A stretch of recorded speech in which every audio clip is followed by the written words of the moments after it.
We turn now to the chronicles of the Red Book to account for that fateful winter when the Ring of Power was borne south from the valley of Imladris. Thus, with these words, the doom of the age was set upon the shoulders of the smallest of folk. In this, the wisdom of the elves was fulfilled, that the weak are often chosen to confound the strong. We shall first speak of the great council held in the hidden vale of Rivendell, which the Eldar name Imladris, for it was there that the fates of all the free peoples of Middle-earth were weighed in the balance. It is recorded that this was no new matter, but the culmination of a war that had spanned millennia. There, the history of the ring was recounted in full, from the day it was cut from Sauron's hand by Isildur in the War of the Last Alliance, to its betrayal of him in the Gladden Fields, and its long sleep ere it was found again. Therefore, a fellowship was formed, one for each of the Nazgul, the Ringwraiths.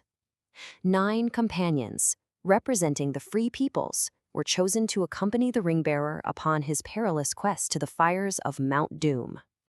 As winter deepened, their path south over the mountains was barred by the malice of Caradhras, the Redhorn Pass. Thus, a darker road was chosen, to tread the long-forgotten halls of the dwarf kingdom of Khazad-dûm, which in the common tongue is called Moria. For Khazad-dûm, greatest of the mansions of the dwarves, founded by Durin the Deathless in the Elder Days, had become a tomb. It was a place of sorrow where the recent attempt by Balin, Lord of Moria, to reclaim his ancestral halls had met only with ruin, as the company would soon discover from the lamentable record in the Book of Mazarbul. Within the deepest chambers, a terror from a forgotten age was awakened by the delving of the dwarfs. It was a shadow and a flame, the very doom of Durin's folk that now rose to confront the travelers. Ancient scrolls tell us this foe was no mere beast, but a demon of the ancient world, a Balrog of Morgoth. Its kind had not been seen in Middle-earth for an entire age of the sun, for they were thought to have perished in the breaking of the world at the end of the First Age. And so it came to pass that 2 great powers, 2 of the Maiar from before the shaping of the world, contended for mastery upon that narrow bridge. Gandalf, the servant of the secret fire, and this terrible flame of Udon.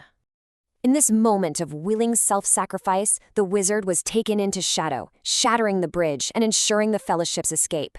Yet, his last words hinted at a destiny the others could not yet perceive, for his part in the war against the Long Shadow was not yet over. Grief-stricken, the 8 remaining companions passed into the golden wood of Lothlorien, a land preserved outside of time. For there dwelt the Lady Galadriel, whose power, flowing from Nenya, the Ring of Adamant, held the withering of the years at bay. Here, the ring-bearer offered the one ring to the Lady of the Wood.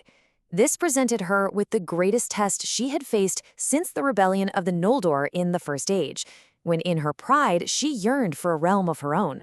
She refused the temptation, and in so doing, passed the test. By choosing to diminish, accepting the fating of her people and the power of her ring, she was at last absolved of her pride, and the ban was lifted, permitting her to return across the sea.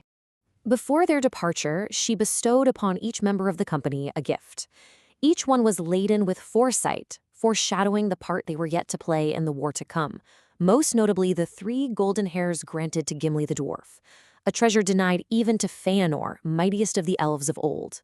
The company journeyed down the great river Anduin until they came to the falls of Rauros and the hill of Amon-Hen. It was here that the doom that had long pursued them finally came to pass.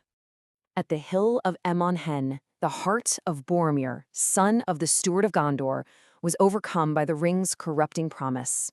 He saw it only as a weapon for the salvation of his people, a noble motive twisted to despair by the ring's malevolent will. Seeing the poison of the ring at work in even the strongest hearts, Frodo chose to bear his burden alone to Mordor. Yet his faithful servant, Samwise Gamgee, whose love for his master overcame his fear, would not be denied his company. And so this part of our chronicle ends in sorrow and sundering, with the companions scattered and the quest in peril. It leaves for later tales the answer to this most desperate of questions.